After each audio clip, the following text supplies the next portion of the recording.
When I think of the penultimate episode, I'm thinking that it's gonna be really big, bombastic, lots of energy, but instead I feel like we got a supreme pizza that was just kind of undercooked. The toppings were just a little underdone and the dough was a little bit soft. The cheese hadn't quite crusted yet. That's what this episode felt like. It was a lot of everything, but none of it was cooked all the way through. Hi, hello everyone. Today we are recapping and chatting about Drag Race 17's episode 14, How's Your Headliner? And I think this headliner has had some complaints. Before we start, a little bit of housekeeping. This isn't totally relevant to the video, so if you want to skip forward a couple minutes, I totally understand. My last couple posted videos have been causing a little bit of friction online, and I gotta say, for me personally, in my adulthood, I have not been interested in being a likable person. When I was younger, I always was the one who kept my mouth shut because I thought that my opinions didn't matter and that nobody cared. And as an adult, I realized that the only person that I was hurting by not sharing my thoughts was me.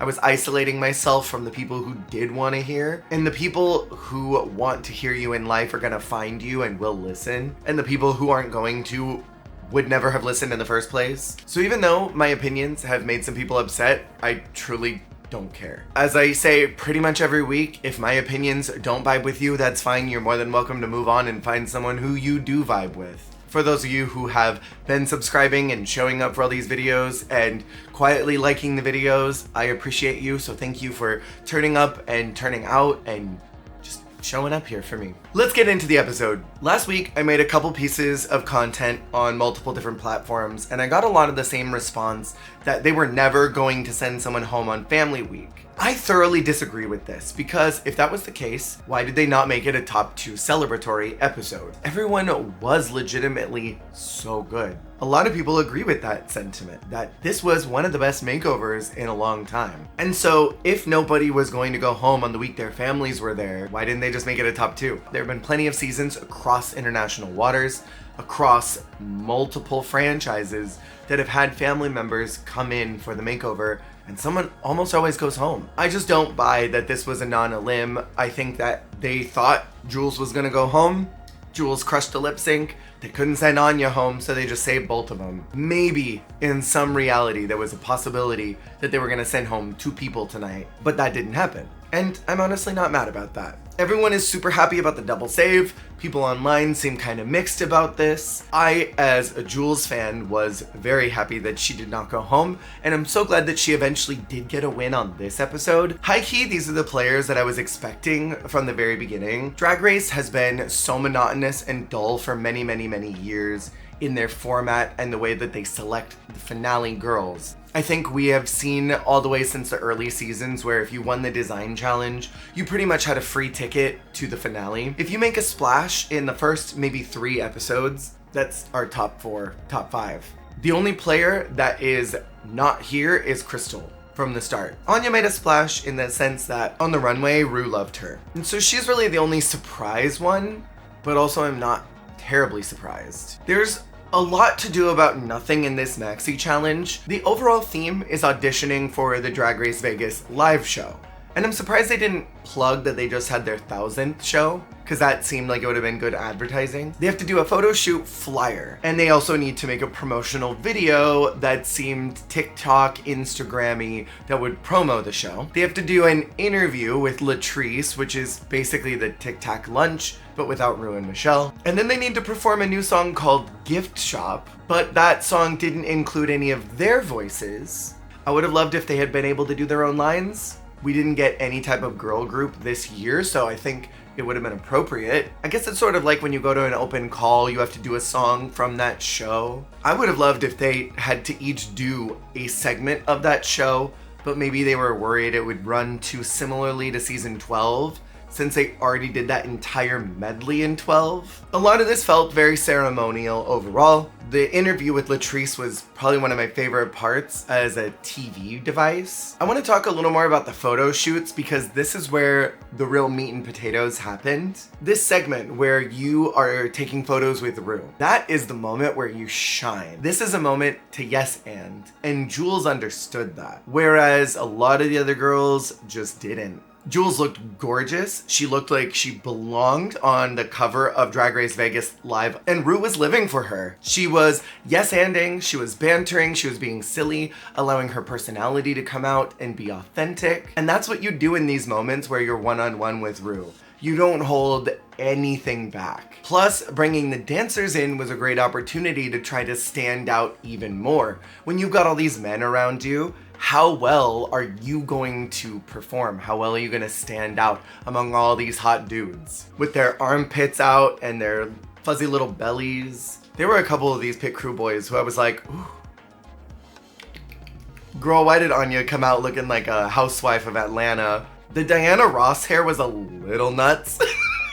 Overall, she seemed really in her head during this entire challenge. If you're one-on-one with Rue, you cannot hold back anything. But she seemed reserved and hesitant the entire time. Sam recreating her promo look in this outfit, but with stars instead of bubbles, was kind of brilliant. I'm assuming that the water photo shoot happened months after the season was done, so probably the water look was meant to evoke this look. She was super focused, but didn't present as much in the way that Jules did. Suzie's look was super understated, and I didn't understand the motivation of this project for her. Rue was trying to banter with her, and immediately she cut herself off from him. When he asked, has she ever been to Vegas? Has she ever done XYZ? And she just said no. Girl, it was like glass shattered. In my head, I thought Suzie was the funny one in this group. How was she unable to yes and her way out of here? Because in that moment, if Rue says, have you ever been to Vegas? Even if your answer is no, you say something else. I haven't been to Vegas, but I've gotten lucky a few times, if you know what I mean. I don't know. Lexi looked amazing yet again, and this look to me was very much a mirror of her promo look as well. So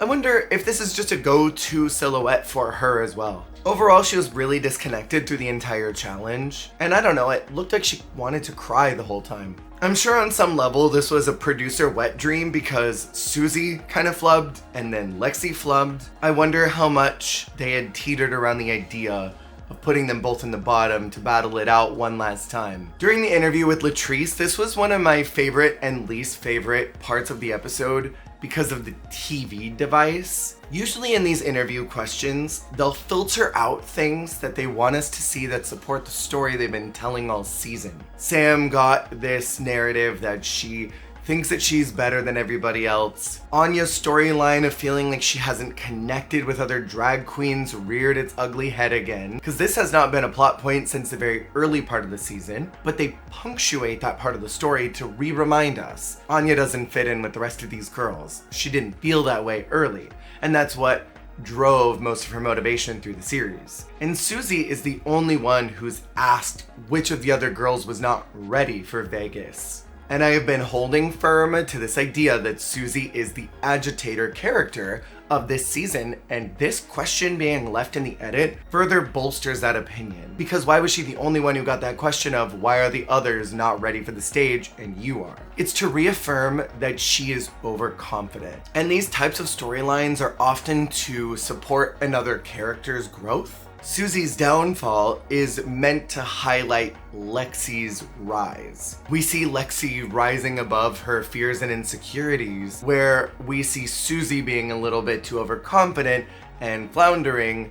Therefore, the agitator that Lexi's had all season that has been disrupting her peace, incidentally or accidentally, is now going to be even stronger going into the finale because her villain is defeated. During the gift shop number, I think it was a really low-key performance. Again, I'm bummed that the girls didn't get to record their own lines. I think the point of this was to stand out. The point of this was to show who can take the choreography, who can take the moves and bring their own unique spin to it while also standing out among the dancers. I think that Sam and Jules did that the best, and I think Suzie and Anya did the worst. And Lexi stood out while not being technically good for having great energy and positivity and smiling through some of the mistakes. And that's a strong characteristic of someone who has winner energy. Speaking of the boys, there was this big, beefy, mustached man.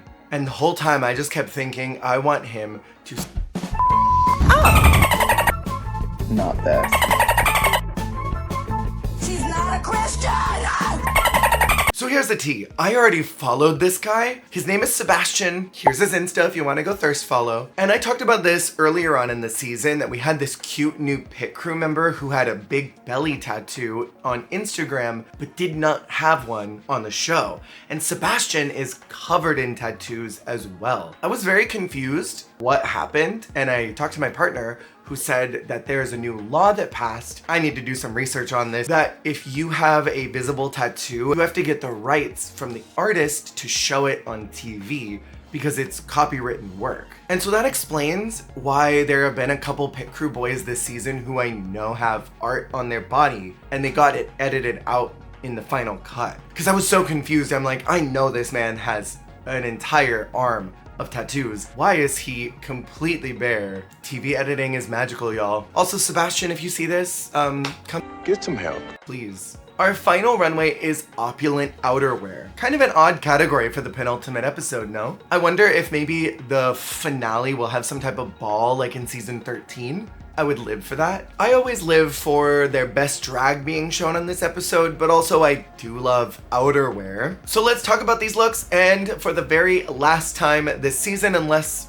there's really banger looks at the finale, I'm gonna rank them all from 1 to 5. And as always, these are my personal preferences and opinions. Jules came out first, and my first thought was, I hate cranberry hair. I'm glad that the wigs that were super shellacked and had the gems on them, I'm glad that those are out of style now. Fred started that trend, and I will never forgive her for that. And now, balls on your head are the thing that everyone's doing. Other than that, I love the nudity. I love that it is so Las Vegas, and I feel like this whole episode was really colored with a Las Vegas theme. And this looks like a meet and greet look. This looks like the outfit you'd kind of linger around Vegas Live wearing. It's a spectacle, it's an event. These plumes of feathers are so beautiful. It's extremely opulent, and I love the dangly jewels. For me, para mí, this was number 2. Next out is Lexi in a big puffer jacket. My favorite part is actually the braids. I think those are super cute. This outfit is very Carrie Colby coded. Do y'all remember when she came out in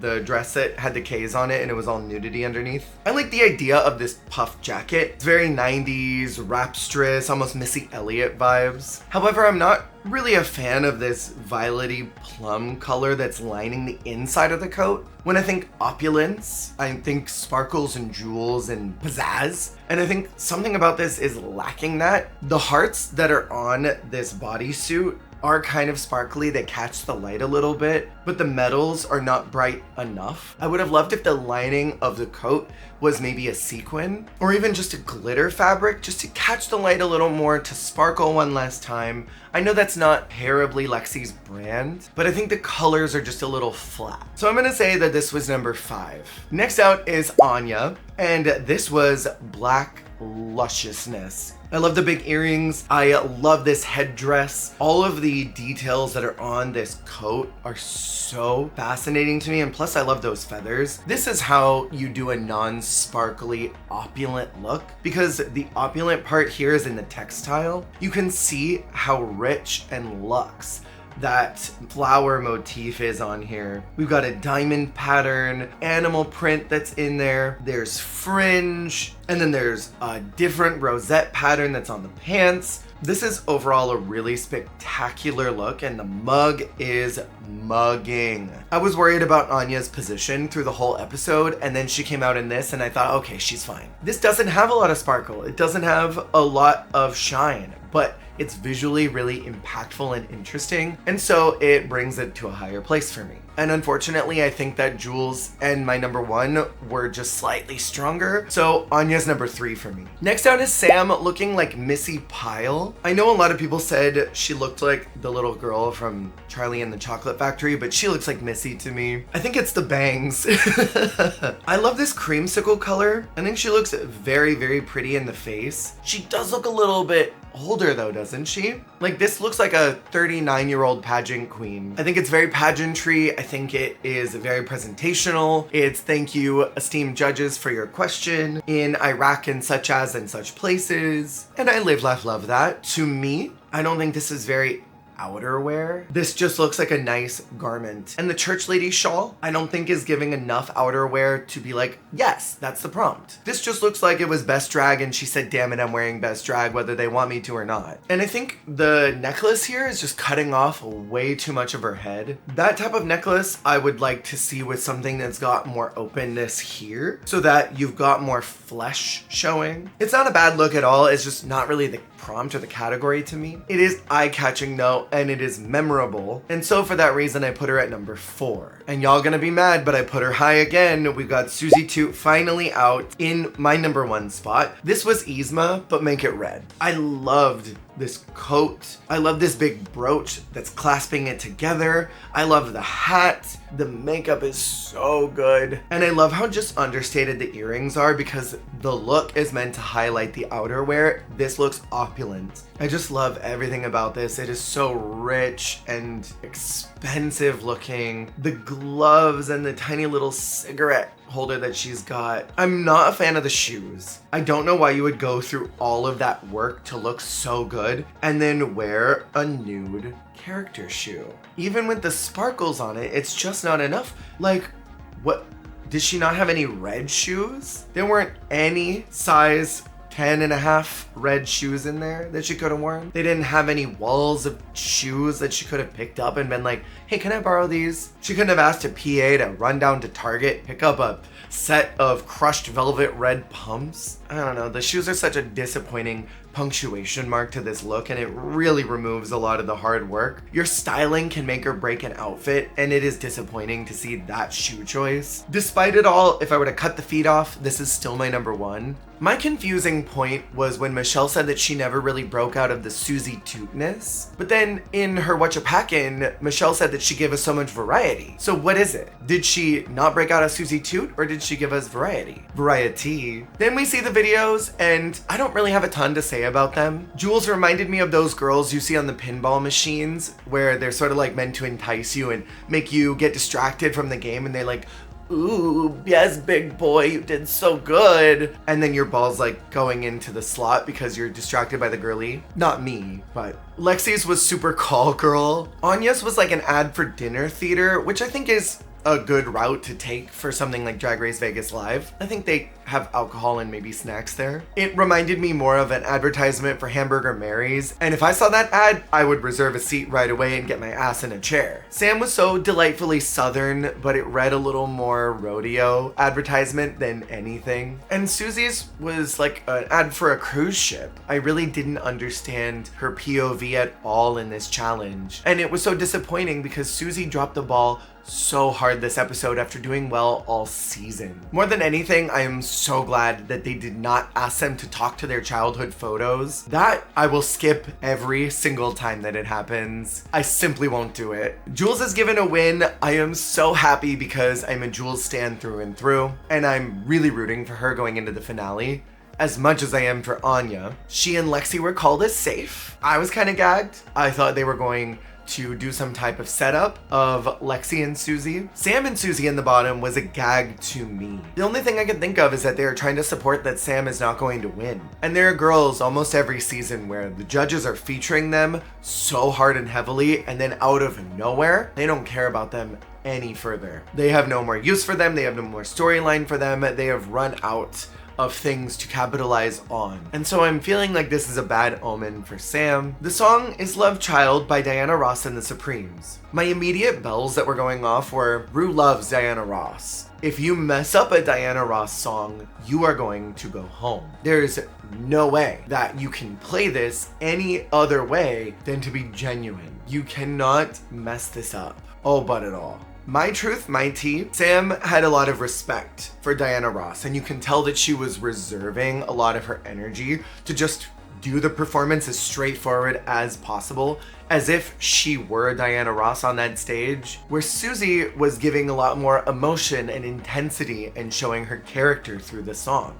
Me personally, identify and resonate with drag that is more of a spectacle. Yes, I want illusions. Yes, I want character interpretations. I want you to go all out. I want you to pretend to be that artist. If you look like them. If you come out looking like Adele, and you've got the bangs and the hair and the dress, and you're like, I'm broken out of the illusion. I don't want you to do that. If you're like back bending and arms everywhere, that's not Adele. But if you look like Adele, come out and do the Adele-isms, lip sync the way that she would sing her songs, present fiercely. In this situation, neither one of these girls look like Diana Ross. Neither one of them do. Not even a little bit. So your own character interpretation of this song, I think, is important. Suzie showed personality to me. I connected with Suzie's lip sync better. I thought she gave more intensity. Whelmed.